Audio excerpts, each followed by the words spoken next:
kamu jatuhkan bulir jelaya. Itu sangat edukatif.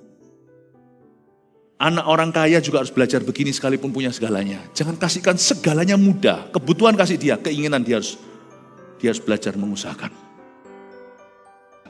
Lanjut lagi sedikit. Sesudah itu berkatalah Boas ayat 8 kepada Rut, dengarlah dahulu anakku, tidak usah engkau pergi memungut jelai ke ladang lain. Gak usah juga engkau pergi dari sini. Kok bisa ketemu sama Boas itu loh. Tapi tetaplah dekat pengerja-pengerjaku perempuan ya. Lihat saja ke ladang yang sedang disabit orang itu. Ikutilah perempuan-perempuan itu dari belakang. Sebab aku telah memesankan kepada pengerja laki-laki jangan mengganggu engkau. Minimalis. Boas ngomong sama Rut, aku suruh yang laki-laki gak ganggu kamu. Seolah-olah fair game. Kamu pungut aja di belakang yang perempuan, oke? Pegawai buruh harianku yang wanita itu, punguti aja jelai-jelai yang jatuh. Kalau Rut diberitahu, kamu bisa ambil ini kasih. Dia pasti tersinggung. Wanita yang bisa respect sama dirinya sendiri, gak mau dikasih kemurahan. Begitu aja, tanpa bekerja. Saya suatu hari di Hong Kong, pernah makan itu makanan masih baru. Ada pemulung yang ambil kaleng. Seorang tua, gak terlalu tua juga, mungkin usia 60-an. Saya dan istri kasihan. Akhirnya ambil itu makanan, masih baru loh itu. Saya kasih. Beranikan diri saya kasih. Awal dulu saya tidak ada perasaan guilty karena saya kira kalau saya di posisi dia mungkin saya mau terima makanan ya. Kalau memang saya bilang mau nggak? Tolak loh, nggak mau loh. Dia bilang saya sudah makan. Jauh lah, kira-kira gitu ya, nggak tahu betul ya itu. Sudah makan lah bahasa Konghu itu. Dia berkata kasih uang juga nggak mau. Dia berkata aku bekerja. Wah dia bisa respect dengan pekerjaannya sendiri. Dia bukan ngemis.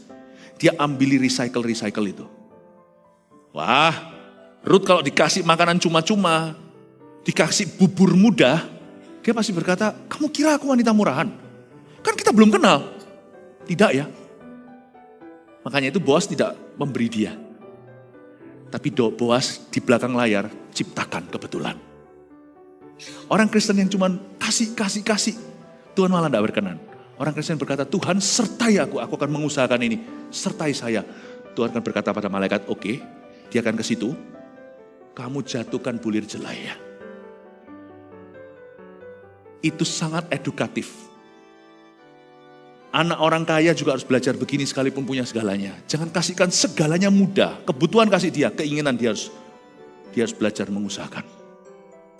Tuhan itu bijaksana, makanya waktu itu Boas ngomong sama Rut, anakku. Karena di sini ada seorang pria yang sangat wise sekali. Inilah orang Majus zaman dulu. Dia sangat bijaksana. Dia tidak mau menyinggung perasaan seorang wanita yang respect. Dia ngerti hukum di negeri. Dia tahu bahwa orang Yahudi diberi Taurat. Dia tahu ada celahnya itu, dia bisa manfaatkan untuk kebaikan secara legal. Makanya dia berkata, anakku, kamu terus aja tidak apa-apa.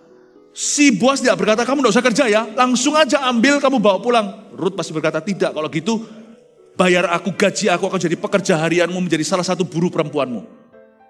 Kita orang Kristen harus punya wibawa. Anak Tuhan itu gak boleh pengangguran. Kalau ada di antara kita mau jadi pendeta, itu bukan karena kita gak bisa kerja, gak bisa sekolah. Kalau kita mau jadi seorang hamba Tuhan, pastikan kita itu the best of the best. Di angkatan darat, angkatan laut, udara, dari Polri, yang jadi nanti pendampingnya presiden. Hamba-hamba Tuhan di gereja kita tidak gampang dan mudah. Tapi orang-orang membuktikan dari CG, orang-orang susah-susah malah rekrutnya.